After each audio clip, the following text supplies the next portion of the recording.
Okay, Paul, your first two signings of the summer, Lee Upton and Alberto Balde. Give me your thoughts on the both of them. Well, look, I don't really know Alberto, to be honest, Mark. There's no point in me saying that I know a lot about him.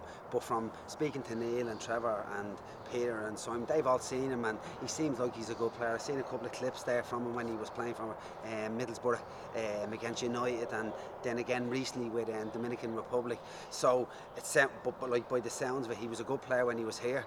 Obviously, when he gets to Middlesbrough, he must have something. So I'm looking forward to it. It's a great signing again for the club. He's from the town, so hopefully it goes well for him when he gets back playing, and because he's been out injured for a while there at Middlesbrough. So it's great for him, and hopefully he can do well for us.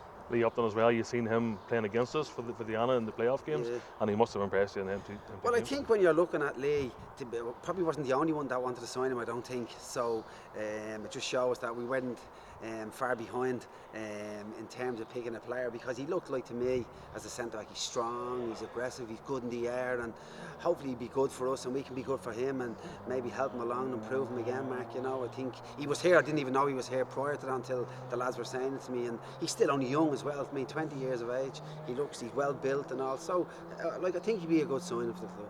Yeah. He's coming into position, Lee Upton, with Howard Beverland and Paddy McNally, two guys that have been around the block, and you hope he sort of picks up some of the tricks that's right off them boys. Yeah, I think there's definitely, certainly from the likes of Paddy and Howard's experience, probably the most experienced, maybe him and Michael, that we have at the moment, and you're right. I mean, even when we're signing players, nobody's guaranteed to play, and the main thing is that the players understand that and they know that, so you got to be playing well and performing well, and so, as I say, it'll make for good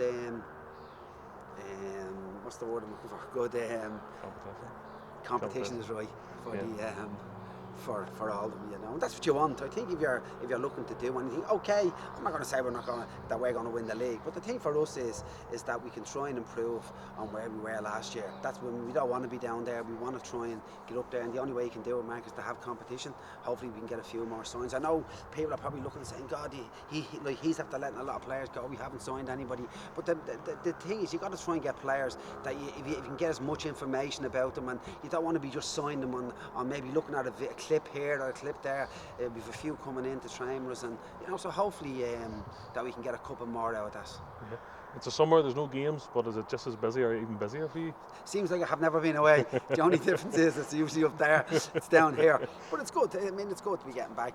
Okay, you start on Saturday and you're going out from now to the end of the season. So, you know, as I say, it's great that we stayed up, and, you know, the main thing is that we want to improve. We want to get people back into the ground, you know, and if the people come back at the start, it's up to us then to try and perform and try and get results and keep them here. Because, I mean, when you look at the last game that we had here, the atmosphere was brilliant, and we don't want it to wait until that type of thing. We want the people to come back, and we want to try and keep them back. Yeah. You looking forward to getting stuck in the pre-season again? Yeah, I think it's the first time, would you believe, Mark, in 20 years I've probably done a summer pre-season, because it was a summer league down south last time I was involved. So yeah, we're looking forward to it.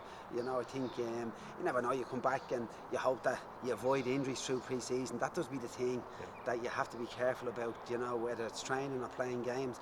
We've some decent games, so like you look at the 9 games, it's great that we have those games, and you know, it gives you a chance to see players in the thing. But like I have to say, Mark, like you see pre-season games, and I'm not just saying this, I never get too caught up about the results in them. If you're playing to what we're looking to do in those games, that's the main thing, because anybody can win pre-season friendlies. It's what counts like in the league, and I've said this last year, anyone can play, and it doesn't matter. You got to play when it matters, and when it matters is the 13th of August. It's the start of the league. And it's about minutes in the legs, really, for a lot of the guys, isn't it? And you working on different sort of things and relationships with the players. Is that what you're aiming for over the pre-season? You're right there too, because when you look at it, when I came first, I was trying to get to know players. Now we're starting again, and we still obviously will try to get to know the new players that we have, and even the rest of the players that we kept. Like, it takes you more than 8 or 14 games to get to know players, and you get to know. Like, you'd like to think that they have some idea of what we're about and some idea of what training is about. And we're hoping that the ones that were here, that we can build on with them as well too, and that they want to. I mean, everybody had a great lift that we stayed up, but we want to, as I said, try and get up the table. I mean, nobody wants to be hovering around there. I certainly don't. The players don't. The club don't want it to. So as you say, it's still I'm still really only getting to know players, and sometimes that's what happens with managers. Sometimes you don't get the opportunity. Yeah. To so the thing for me is to make sure that we start good and everybody is ready to go. Good man, Paul. Appreciate it. Thank you. No problem, Mark. Happy days.